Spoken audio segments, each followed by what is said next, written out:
my Govann and Melonine, and well met indeed. I'm Arakir Galadirth, head of the modding team behind Divide and Conquer, and welcome back to the same as we continue on as the Woodland Realm. It has been weeks since we last did the Woodland Realm. This past weekend, I didn't really record anything other than that developer diary, and I was busy for one reason or another. It was a bank holiday weekend here in the United Kingdom, or certainly in England, so it was a 4-day weekend, basically. And there was lots of things going on. I was weeding the garden and making a new flower bed, and then the gate came off the hinges. I was sorting all sorts of things in the garden.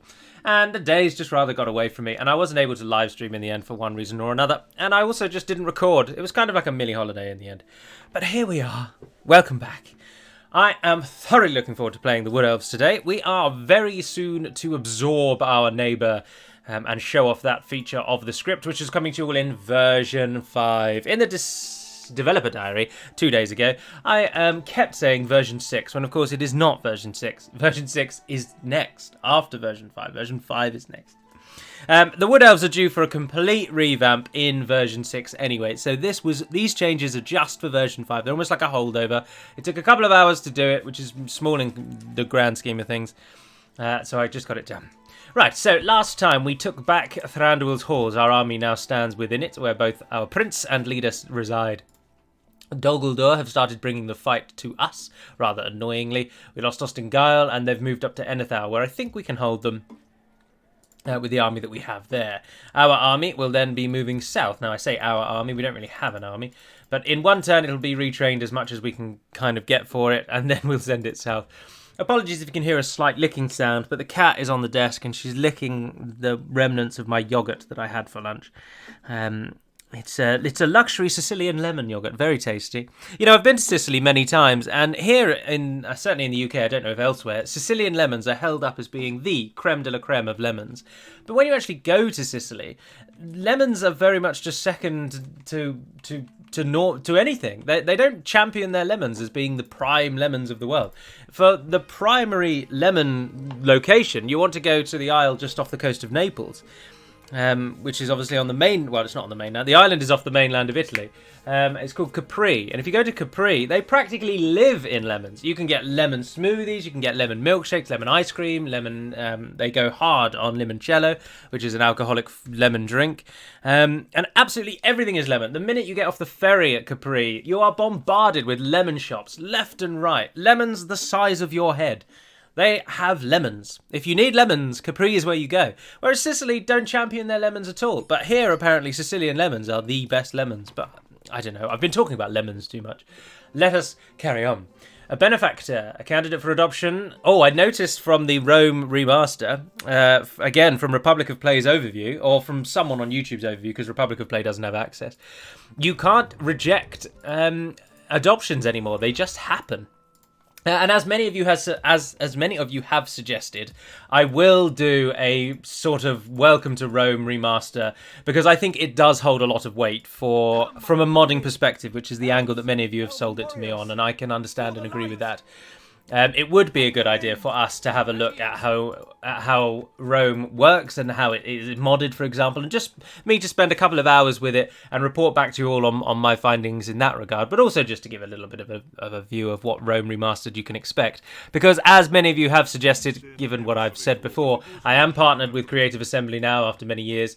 And so I will get early access to Rome. So I will be able to show you all exactly... I'm just training things willy-nilly. I need to focus. I will have access. So I will do a Rome Remastered, a little video. I didn't get extreme early access. That seems to have been something that they hand-picked certain YouTubers for. But the rest of us will get access at some point in the future. I'm in the unique content sharers Discord, and it tells me in there.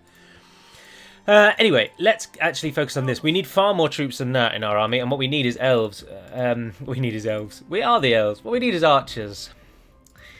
But nowhere can give me archers, apparently. Despite archers being our primary force, we have basically none available anywhere at all. You give me a practice range. And Torfilin, you must have archers. Oh, gods above. We've used them. We've trained them already. Do you not have a secondary archery range? No, what do I need for the second archery range? I need the Hall of Culture. Where are you with the Hall of Culture? Oh, you're only on a Hall of Music. That's miles away. How much money do we make? Yeah, a couple of grand. That's not too bad. You're building me a farm. We've got... These are our only locations now, aren't they? Oh, yes, we built the barracks, of course, because we wanted all the free upkeep. Right, Erin Dolan, you get me a practice range. And is Erin Runen doing it as well? Yes, and Erin Runen's doing it too. Or Erun Runen. But what we really want are those mines. But a Master Builder Hall might be better placed for that. Nufuin has the potential to make a lot of money, and we should try and capitalise on that. But you can't build anything now anyway, so it doesn't matter. But oh, if you can, actually, let's queue that so that when you're available to build it, you will. But we will need just more. 4 archers and 2 melee. It's not really enough, but it's enough to deal with that Doggeldor force. And then we'll get 2 more archers from those 2 as a minimum. As our diplomat heading down to Karas Galadon. Do we have the mission to go there yet? I don't think we do, but we'll move him in there anyway, because maybe we do and I haven't moved him. Oh dear. But otherwise, do I have else to tell you? Not really. The developer diary was well received, so thank you all for your kind words and comments on that. A lot of the work from the developer diary has only been done in this past few weeks, with the Elite Dwarf stepping up and doing those. Oh, something I was going to say is, yes, there are ways around the general problem. And by that I mean, I've mentioned now many times that when Lothlorien side with us, I think we can win this. When Lothlorien merge into our nation, the custom bodyguards for their generals will be lost as a standard. Now, I've been saying that non-stop because that is true. If you do just the Kalmar Union script and nothing else, the custom bodyguards are lost. But I am fully aware that we can do a number of things to actually give back the custom bodyguards.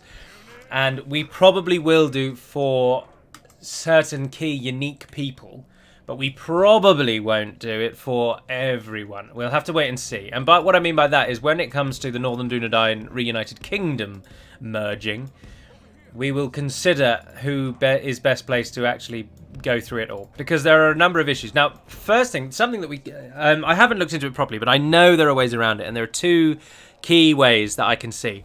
Option A is the death mode. And all you do in this is you quite simply kill off all of the custom generals, and then you respawn them in the very same turn with the new faction with their custom bodyguards. Now, the only problem with that is it will wipe out any of their existing family ties.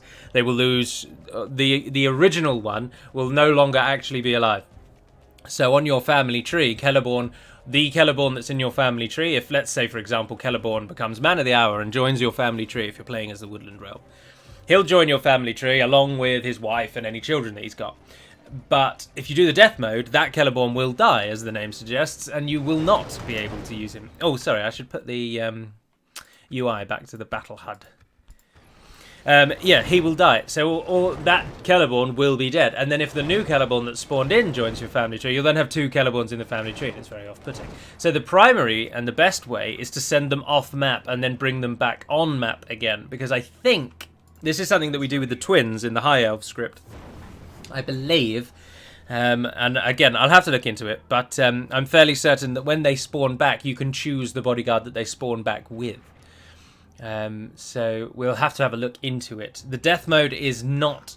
If the only option to us is the death mode, then I would just not bother. I would rather they have your standard bodyguard and remain with their wives and children and keep all of their ancillaries and traits, and more importantly, keep their age. That's more pertinent for Gondor, of course, because for the elves you don't want them to die anyway. But what if, for example, Denethor joins the Reunited Kingdom, and he's of an age where he's soon to die? Maybe you've reforged the kingdom really late. Then he should retain that age where he's near to die. I don't think there's a way for the script to work out how old he is and then spawn him back at that age, because we have to tell the game how old we want the new spawning general to be. So, and the game doesn't have a way of checking, is this person X age, then spawn in this person at Y age. That's probably something that you can do in later Total Wars, but in later Total Wars age doesn't matter. They completely took it away, didn't they? Although, having said that, now I'm thinking of only Warhammer. In Warhammer they don't have ages, but I think in the historic ones they do. I must confess I haven't played Three Kingdoms, I haven't played Troy because I refused to get the Epic Store, and I didn't play Thrones of Britannia either, which isn't that the one before that? And I own Attila, but I haven't really played it. The last proper historical title I played was Rome 2. and by extension Shogun 2 as well. Keep firing, keep firing. You are absolutely paramount to our victory. Now, the reason I think we can just hold here is because a large chunk of their force, of course, is the Ballister crew, who will stay outside because they always do. So we can just sort of cheese it a bit, really. Our elves will hold the line. Elves hold the line very, very well. They're not very good at being outnumbered, but in a straightforward line like this, they tend to hold quite nicely.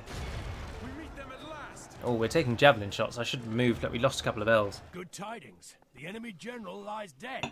Speaking of elves, this past weekend as well, in any spare time I've had, I've been replaying The Witcher 3. And I must confess, I find Andrzej Sapkowski's take on elves really rather fascinating.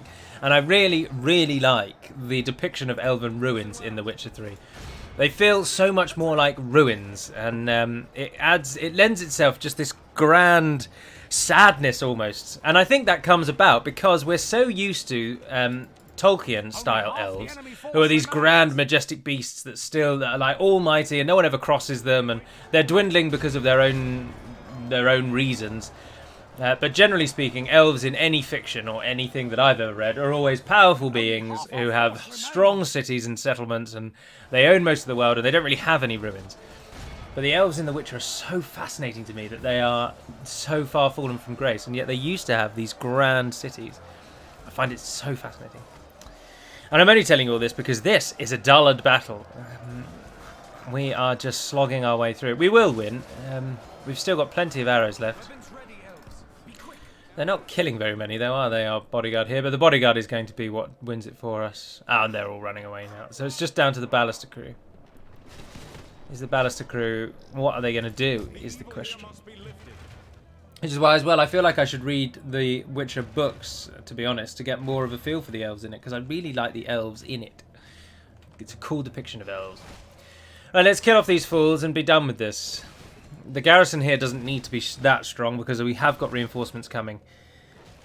And you'll remember that both the Anduin and Dale have been maintained at a high level of strength by yours truly. And so by selling on the cheap, if I do say so myself, I mean, we're definitely going to be investigated by HMRC for what we've done here. By selling provinces to our allies at below market rate, we've managed to keep them in the game. And Dale and Anduin, the Anduin, are now taking up the slack in the fight against Dol Guldur. Listen well. Listen well. Oh, you don't really want to be in wide formation anymore, but... Oh, there we are. They ran immediately. At ease. Right, let's go and kill the Ballister crew, shall we? Like this, we will smash the enemy. Oh, bugger. The Ballister still has shots left. No way. Get behind that gate. Get behind that gate. Jammy bastards. That was close, wasn't it? That could have ended in peril. In peril? Who talks like that? Come on, Gally. That could have ended badly. That could have had a perilous outcome, is perhaps the best way to say that. The Ballister crew of Dol Guldur stands before us, the only threat left in the field. Weak and pathetic goblins. What is the Ballister crew's stats, actually? They have 55 attack. I'm playing with you all. They have a 2 total defense, absolutely useless. But unfortunately, we can't actually see their melee stats because they're blocked out by the siege engine stats. But I doubt they're good. We are outnumbered, but we are elves of the Woodland realm. Down they go, one by one. If we continue like this, come on, run away already. All of your colleagues have run away. Go on, break, break. Do as you are told and leave this fight. Are you coming back, or are you just taking a long way round? I think they're just taking a long way round. How have they not run away yet? This is madness. The Ballister crew is fighting to the last man. There's some stones on these fellas. Oh, finally, Christ. We lost 89, sadly. And almost identical kills. Oh, now that's an image, isn't it? Denethor burning alive as the Palantir he holds above him. And there's Pippin, Gandalf, and I want to say he's called Beregond. I can't remember his name. The fellow that talks, that meets with Pippin a lot in the books. It's Bera something, isn't it? He kills the guards outside the pyre of Denethor And for that, he can no longer be a member of the Citadel Guard, but Faramir takes him in as his personal bodyguard. Because, of course, he saves Faramir's life, but he kills Gondorians to do so, and so he's still... They don't look too kindly on that. Oh, speaking of the Anduin, there they are, the Peacekeepers of the Vale. Now, many of you would have me either turn on the Anduin, or at least try and buy Leodholt from them, so that I have complete access to the forests. Oh, Kinfolk Parley. We have been called to Lorien to discuss the future of our peoples. We must decide whether or not we should stand together or apart. The Great Ring Nenya has power that is almost unmatched, and it imbues Lorien's warriors and borders with a strength that none but the greatest of Sauron's servants can abide. If we joined in union with Lorien, then together we may become more powerful than the followers of Melkor and even the nations of Gondor and Rohan. But this decision is not to be made lightly. Together we might become stronger, but we will also carry their burdens with us, and this will likely affect our ability to outfit our finest warriors. Send a diplomat south to spend a season in Lothlorien for the talks to begin. Yes, my lord. Adrian, Question. send word to our kin that we seek peace and union. Follow me. Follow me. Head south. You are to return to the borders and keep them secured. 2,000 gold coins. Emin Nufuin is building the Master Builder's Hall. Fan-bloody-tastic. Not much going on otherwise. Something else modding related, though, is courtesy of, again, Jojo and Finn, the AOR retraining building, the Way Station. I've already mentioned this before because Jojo has already told me, but then someone commented and said that Finn was able to get the AOR building working in his own submod and that we should approach him for what he did to fix it. And it is as I expected. I'm grateful to him for what he said to me, and I'm grateful to Jojo for doing the actual legwork. But in essence, the line of script that you use to retrain units but not train them is very, very simple. In this space where you would normally put a 1, which is that one unit is available, you, instead of putting 1 unit is available, or 2 units are available, or 3 units are available, you put 0.999 units are available, which means that you will never be able to actually train the unit, but you can retrain it. And in essence, too many of those entries for a single nation will cause the game to crash when that nation is trying to think about what to train in that settlement. So all Finn has done is shave down the list of AOR units, and that is what we will probably do too. So before I read our binding agreement, the Way Station will come back, but it will not retrain AOR units that aren't restricted heavily. So it's only going to retrain units that come from like 1 or 2 regions. It's not going to retrain units that come from whole geographical areas, or things like mountains only, or forests only, or coasts only. And that's how we're going to get it into the game. So it's a compromise. Anyway, our binding agreement. Our talks with the elves of Lorien are almost concluded, and all that is left is to decide whether or not we sign the agreement, or pass it up and return north. The agreement states that Lorien and the Woodland realm will stand together not as 2 entities, but as one, with the Lady Galadriel as the head of this new union, and a number of Lorien's finest warriors will make themselves available to us, whilst the other able-bodied elves will join our own warriors. We must then decide if we wish to take on Lorien's burdens as well as its boons. The warriors of Lorien will become a welcome addition to our armies, and the regions they have claimed would surely be better protected by our own rule. On the other hand, a policy of isolation will allow us to outfit some truly powerful warriors, and give us the tools to better govern our own regions. What then is your decision? Yes, Lothlorien's regions and generals will join your nation. Note, they will lose any custom bodyguards they had. You will not be able to train your most elite unit, I Aratherith, or get access to the very powerful Sylvan University. Oh, spelled university wrong. University.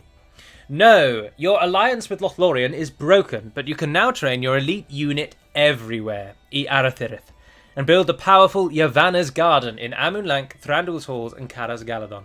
That's supposed to be Yavanna's Garden in both of those. I did a replace all, so why did that not change? Sloppy work there, Galu. Sloppy work. Now, as I say, I really want to reject this so that we can train Ents and get the cool building, but as a test run for the Reunited Kingdom, we should accept this just to show you all what the basic core concept is going to be. So we shall accept. Now, another point of something that we will have to do in the future is that In a minute, we're going to be told that Lothlorien has been defeated. But first I shall read this one again. Kith and kin, it is truly a wondrous day, a day that the forces of evil should mark as the start of their fall. Our parley, combined with the pressing need of strength to repel the shadow, has been successful.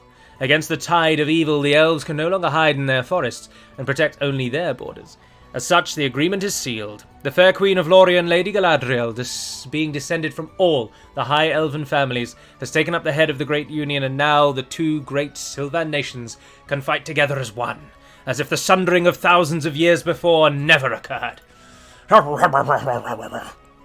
Right, so actually we haven't taken on much because Lorien are doing pretty terribly. They've only got 3 regions, Idrichan, Limhir and Caras Galadon, and they blooming well start with 2 of them, so they've done uselessly. But as you will note, we are immediately in a tough spot. We're in a tough spot because we've lost most of their armies. We only get to keep that which we could already train, and any of their militia. So if we go to Caras Galadon, which will have the most training available, you'll note that we are now able to train our own units here. But if we go and... Oh no, I'll need to end the turn once before the barracks updates, actually. So we won't be able to yet see what we can get, because we have to end the turn. Where's your barracks? There it is. Woodland spearmen, woodland warriors, woodland wardens... Yes, no, it takes a turn for all of the units to jump into the barracks. But we get the Lord Celeborn as our new general, but as I say, he only has our custom bodyguard. They all only have our bodyguard. Do we now lose money? No, we make copious amounts of money. Oh, thank you very much, Elven. Ah, no, look, there we are, straight away. No, these are our own units. Ignore everything I just said. Not everything, just that look straight away bit. This place is a fan-bloody-tastic recruitment hub. They've got all the units available. But sadly, another downside to this script is that any building that is already built will be, in effect, reset. So even though we have a barracks here that we can use and the elven culture is 77%, it is as if, from the game's perspective, it is as if we just captured all of their regions in one turn.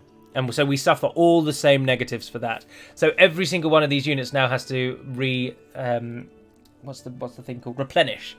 Which is why it's actually going to take ages to be of use to us, Adrichan, sadly. So, Verafinden. Now, what we have done to make sure that you don't get absolutely shafted by this script is keep the militia units, even though you can't train them. So, the Lorien archers and Lorien warders and... Isn't there another one? Lorien sentries, yes. You can get access to these so that they stay in the armies. They're not disbanded, but you cannot train them, so you'll never be able to retrain them. And the reason for that is because they perform exactly the same role as your own militia, so there is no reason to have both militias. It's superfluous, so we don't have them both. But we are now, as I say, in a bit of a bind because we all of a sudden have lost so much. Let's get that fellow over to Caras Galadon as well. Haldir can say that. Remember, none of them are custom, so none of them have any real benefit to us. None of them are better than any others. Celeborn will probably get a larger bodyguard size in due course because of his high security, and Haldir, I expect, will get the same. They don't automatically join your family either. They'll have to be, they'll have to come into that by way of either adoption or man of the hour kind of events. But there we are. The elves have joined us. We must give up the road. Right. I was saying something else before that, wasn't I? But I can't remember what it was. End of turn. What was I saying? I was talking about something and then the kith and kin message popped up. But I can't remember. Oh, no, what I was going to go on to say is that as a bare minimum, I think the script is going to be edited just completely off the top of my head. And this is all, as I say, for version 6. So this is how it's going to be for version 5 for you all. We're going to leave the Woodland Realm alone now and get on with dealing with the nations that we actually want to change. But when we come back to the Wood Elf script, I think as a standard, the 2 things that will definitely change is, number 1, I don't think your capital will be attacked anymore, because I think that's just unnecessary, and the whole, do you want troops or not, it's just not worth it. And I think instead, the whole script will be tied to the fall of Dol Guldur, and that will be the point that your nations merge together, which is a far more accurate portrayal of how it should be. It's much more lore thematic, and also it gives you a better target. And there you go. I need to make changes to... that's something that we can quite easily change so that those messages don't pop up if you merged with the nation. We need to get rid of them popping up if you merge. I would not actually, I'm not all that bothered about that one. Give me the axe one. Similarly over here, what have you got? You've got a spearman. That's disappointing. You don't even have a hall. Ah, annoying. Right, yeah, we're going to reserve a little bit of time for that recruitment. Come, my brothers. Do I want to keep you in anything? Oh, you retrained. Oh, good. Good. We make good monies now. But what we could definitely do is get some of these generals out of here and get them as governors in the north. We don't need 2 generals per settlement, do we? So it's a bit of a risk, but I'm going to run you north. Head up that way, don't go south. Oh, are you a better general, actually? Hedion has 3-star. Vanafinden has 2. No, he's only 2. Scout the area. And what of the gentlemen in here? What's your name? Eruadraithon. Eruadraithon. What a name. What a mouthful. What an acumen. Blimey O'Reilly. This man could turn the pits of Angband into the halls of Tyrion inside of a week. He's one of the finest bureaucrats in Middle-earth. Are you better than Celeborn? Oh, yes you are. It is said that Finarfin often visits this man in dreams to ask for advice on city governance. I'm chuckling at those, but that I shouldn't. That's vainglory. I wrote them, so it's just silly to chuckle. Right, we've ended a turn, so we should be able to see what we can get. Lorien Scouts are one of the units that we can train, but a better place is a Drykarn, where you can see we get Sentinels of Keren Amroth to support our Maithorithewar and Elder Council in that middle tier. We also get, we've already covered the Lorien Scouts, Woodland Horse Archers. The other ones I can show you from the barracks building lines. There's the Sentinels. We also get an elite late game unit, which needs the next barracks up. The army barracks. There it is. Elven Kings. Oh, it's an archer, isn't it? No, there they are. Galadrim Swordsmen and Galadrim Guards. Those are the 2 that join you. So you get a halberdier and you get a 2-handed sword. And those are the 4 units you get. We can already get 2 of them here, the Sentinels and the Lorien Scouts. And then you get those 2 elites from the barracks later on as well. And the retraining of these 2 is not because they can actually be retrained. It's because I think there's armor or something going on here. Although I don't know actually, because why would they be listed there? That's odd. That's odd. I'm not sure why they're there. I've built public baths here. Do I actually really want public baths here? Not really. That was a silly. That was silly. You can't as well train me anything. I'm tempted to go for a militia garrison because we can't get troops down here for some time. So these places are going to be less than useless for a little while. What about a port? Ports are always good. Money makers. You can get the highest tier of the guild house. Oh, that's interesting. Oh, and you've got the 2nd tier. You've got the practice range. No, the practice range is the 1st, isn't it? Yes, and then the 3rd is the marksman's range, which bears no resemblance to the tier before it, but we were running out of UI, so we've got to take what we can get. Beggars can't be choosers. You could go for some money as well in Limhir, I think, actually. Oh, you're never going to get those roads. Why do they cost 4,000? We've got a builder's guild house soon to come. We've got a master builders hall here. That should make them way cheaper. Oh, they cost 6,000 to start with. Christ, they're expensive. Communal farming then, so be it. Right, keep moving the army south because we need Ostingar before they get it. Oh, we're 2 turns away from those troops coming though. Go and stand there and wait for them. If Dale get Ostingar, that'd be so annoying. I don't think we're actually needed in the south, really. Vanafinden, why don't you go to Karas Galadon and then... Oh, why don't we take all of that lot from down there as well, actually? Yeah, all of this lot are really just for the chop. We just want to get them killed off if we can. They're nothing more than a drain on our economy, really. So take them wherever we've got them. Send them all to Karas Galadon and we'll build a little militia army here and send it out. I think I might leave Celeborn to govern and I'll probably leave Haldir to govern. No, that's boring, isn't it? Let's get them involved. Haldir to come over as well. Vanafinden head over to Limit. Karas Galadon gets huge upkeep bonuses, if memory serves. Oh no, it's just because it's got a huge city upgrade. I thought the mirror gave big bonuses, but I'm thinking of the Yavanna's Garden or whatever it's called. Can we see what Yavanna's Garden would have been? Yavanna's Garden, yes we can. This is what it would have given. So this is nice. If you can only build it in Karas Galadon, remember, but as a standard, the things that it definitely does are 10 recruitment slots in the town that you build it in. And remember, recruitment slots are not cumulative. They overwrite one another. So it would just be 10. That region would get 10. It gives 3 free upkeep, but they are cumulative, so that adds on to the ones that are already in the settlement. It bumps up the roads to tier 3, which elves otherwise have no access to. It gives an experience bonus for archers in your entire kingdom of +2. Now, unfortunately, we've not been able to fix the bug that means you often have to retrain units to get that benefit. But it struck me as we should just we should just ride that curve of annoyance and put it in anyway. So I have done that. So you'd have to retrain most of your archers, but you would at least get them with 2 experience eventually. But they probably wouldn't train with it. It gives a culture increase bonus of 1% global effect. So any region that you have gets an extra 1%. Now that one is in dispute whether or not it actually does anything. So that one may not do anything. It amplifies the conversion to elven culture by 50% as a global effect. Now that one is an unused stat that has never been present in the mod, but it is a feature that Med 2 can do. And all it does is that if a region has 2% culture increase, it'll double it. Or in this case, it'll add half of that, so it'll go up to 3%.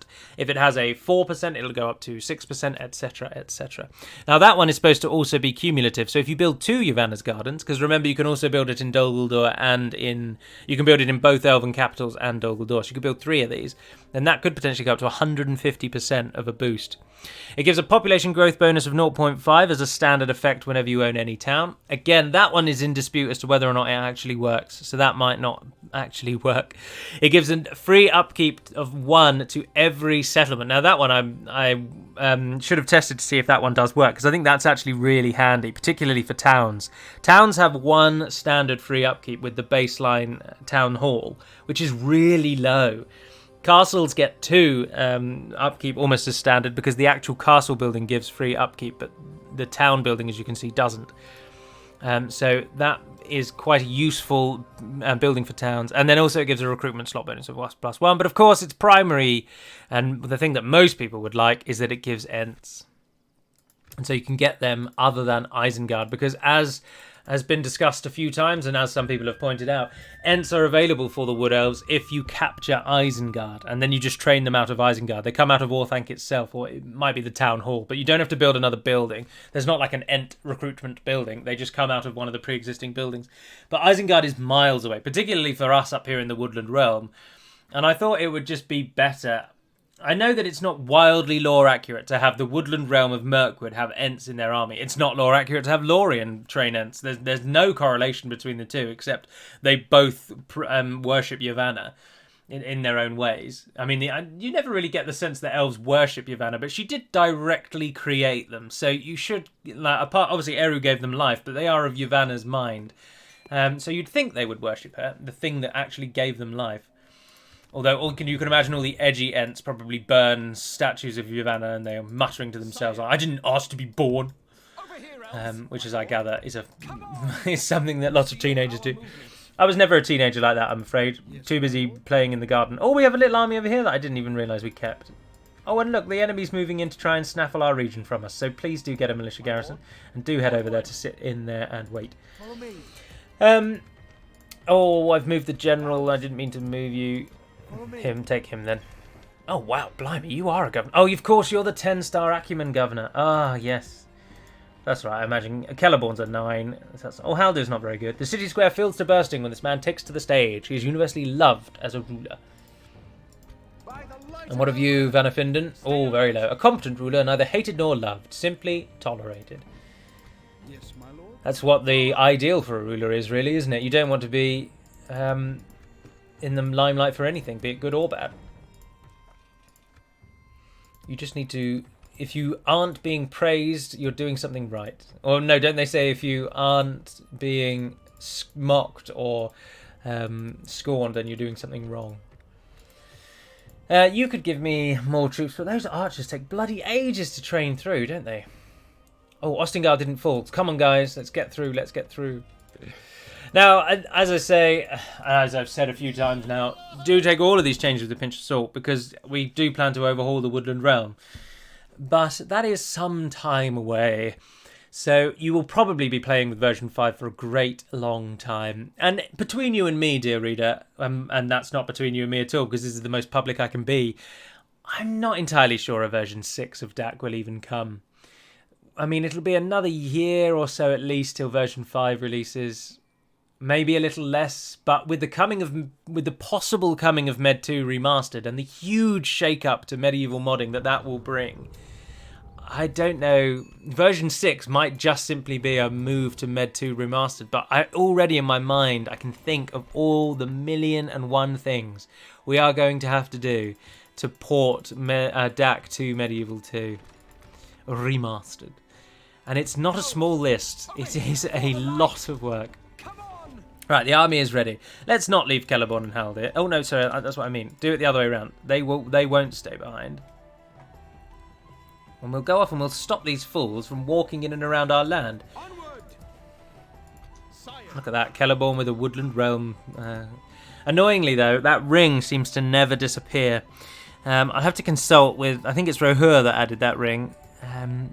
But it just seems to never turn off, and I don't, off the top of my head, I don't know how to turn that off. It's not something I've fiddled with in past iterations or in my own modding. Emin Nufern got that builder's hall, so if you can, try and get those mines up. Owen Dolan got a hall of song, which will allow him to recruit those units quicker. So I'll leave those 2 as garrison units, and I'll take those 2 off your hands, so that we're on our way. And then, oh, you guys are ready as well. Yes. Do we still make money? Oh, barely. No, we don't really make money. So you're never going to get those mines. Stand firm. Stand tall, my bearded friends. Right, let's move on down. And then what we're going to do is move down and take Ostingal and begin the end of Dol Guldur. We shall gather forces where we can. Oh, we got all of their agents and spies and shiz as well, didn't we? My lord, your orders. Roherderon. Probably getting the stresses in the wrong place there. It's good that you're talking to Rohan because you've got the same root word as your name. Erutulsian, yes, you're a very good diplomat, and Iarian's not even as good as you. We might as well keep them all on the payroll though. You're watching Ostingail, you're watching Baral. Oh, we don't need you watching Baralj anymore, and you're in the Naked Hill. Yeah, so let's get you to move down to what's that one called? Dorlingvar. Dale have really taken to the regions that I sold them. They are not giving those up anytime soon. And then the diplomats that they've given, I don't really need 3 diplomats, do I? Yes, Roherderon, Sindarin diplomat insignia. Cool. Can I disband you? How does one disband a diplomat? Your orders. Doesn't seem like you can. Oh well, we're stuck with you. Head down to Gondor. As you wish. Stopping here. And you can keep spying on Aknor Yorn for us. And Iarian, where did you go, Iarian? You were in Caras Galadon last I checked. Oh, you are actually in Caras Galadon, right? Go and spy on Rui. Is it held by Khazad-dûm? Yes, it is. Oh, look at that beard. Beard, Lord Fror. Nothing stands taller than the might of the dwarves. I'm very keen to carry on as Belegar Ironhammer, and I must confess I was half tempted to record him today, but I thought no, Woodland Realm, we need to do the 2 this week. But that is going to conclude today's episode. I do hope you've enjoyed it as much as I have, because I've had a wonderful time with this episode. I didn't live stream on Saturday, but I will this coming Saturday, and it will be the Wood Elves. So stay tuned for that. Next week, hopefully, we will finish off Enid Wythe, but not in the live stream. I'll probably live stream Warhammer the weekend after next. So if you're not in it for the Warhammer, then that's a weekend to avoid. But this coming weekend, I hope to see you all out here with your questions and your quandaries about the Wood Elves. But for now, that is all for today. So thank you very much for watching, dearest friends. And until we speak again, Navaya Niden Pedamad Melonin, and farewell.